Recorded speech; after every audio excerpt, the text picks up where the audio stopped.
আল্লাহ সুবহানাহু তাআলা ইব্রাহিম আলাইহিস সালামকে যখন আগুনের ভিতরে ফালায়, তো ইব্রাহিম আলাইহিস সালাম আগুনে একটা পশমেরও ক্ষতি করতে পারে নাই।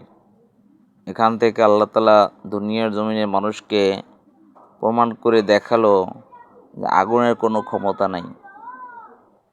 আবার যখন কাবাঘর ভাঙার জন্য এরকমের ইসলামের বিরোধীরা একত্র হলো, কাফের মুশরিক একত্র হলো, তখন কাবাঘরকে আল্লাহ তাআলা আবাবিল পাখি দ্বারা এরকম রক্ষা করে দেখালো যে মানুষের কোনো ক্ষমতা নাই, সকল ক্ষমতার মালিক একমাত্র আল্লাহ।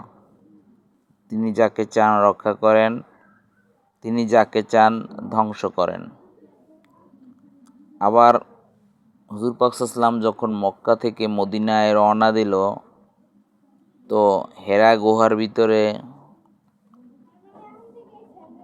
যখন এরকমের যাওয়ার পথে যখন গুহার ভিতরে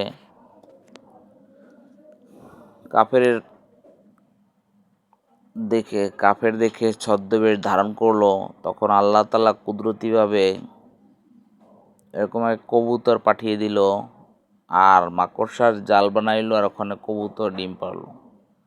এখান থেকে প্রমাণ করলো আল্লাহ যে আল্লাহ যাকে চায় তাকে কবুতরের ডিম মাকড়সার জাল দিয়ে রক্ষা করে দেখাতে পারে।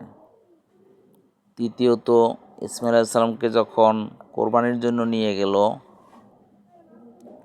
তখন ছুরি বারবার ইসমাইল আলাইহিস সালামের গলায় কাটার জন্য চেষ্টা করলো, কিন্তু ওখানে ছুরি কিছুই করতে পারে নাই। এ দ্বারা আল্লাহ তাআলা জমিনের মানুষকে প্রমাণ করলো যে ছুরির কোনো ক্ষমতা নাই, ছুরি আল্লাহর হুকুমে চলে। ওখানে একটা দুম্বা আসলো, এ দিয়ে আল্লাহ তাআলা প্রমাণ করলো যে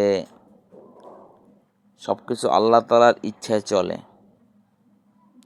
তো আবার ইসমাইল আলাইহিস সালামকে যখন হাজেরা বিবিকে যখন মরুভূমিতে রেখে আসলো, সেখানে কোনো খানা নাই, কোনো টাকা নাই, কিছুই নাই, কিন্তু আল্লাহ তাআলার কুদরত আবে জমজম কূপের পানি উঠিয়ে দেখিয়ে দিল যে যেখানে কিছুই নাই সেখান থেকে আল্লাহ তাআলা কুদরত জাহির করতে পারে। সব কিছু একমাত্র আল্লাহই নিয়ন্ত্রণ করে। মূসাকে বলল, মূসা তুমি লাঠি ছাড়ো, তো লাঠি ছাড়ার সাথে সাথে সাপ হলো, সাপকে ধরলো, লাঠি হলো। আবার এই লাঠি দিয়ে আঘাত করার সাথে সাথে এরকমের নীল নদের রাস্তা হয়ে গেল। এ দিয়ে প্রমাণ করলো যে সব কিছু আল্লাহ তাআলাই করে। তো কোনো খাদ্য নাই, মূসা নবীর কম নিয়ে ঘুরতেছে, পেরেশান, কি করবে। তো দেখে যে আল্লাহ তাআলার কুদরত, বলে তুমি এটা পাথরে আঘাত করো, পাথরে আঘাত করার সাথে সাথে 12টা নহর হয়ে গেল।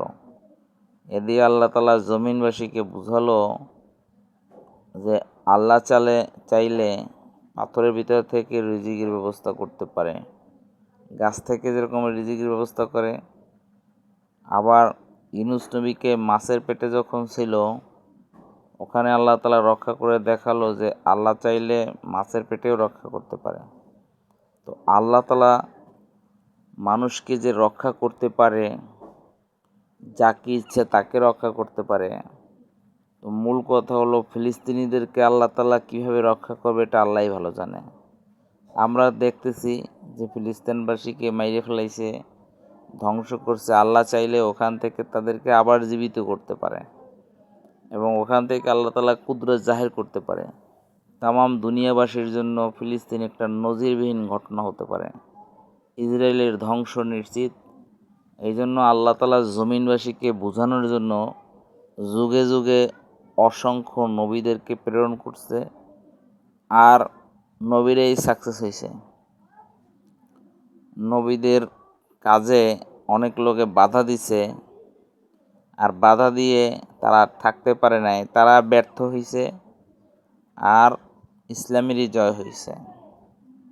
এই জন্য ভাই, যারা ইসলামের পথে থাকবে, আল্লাহর পথে থাকবে, নবীর পথে থাকবে, তারাই সফল হবে, আর কাফের মুশরিক ধ্বংস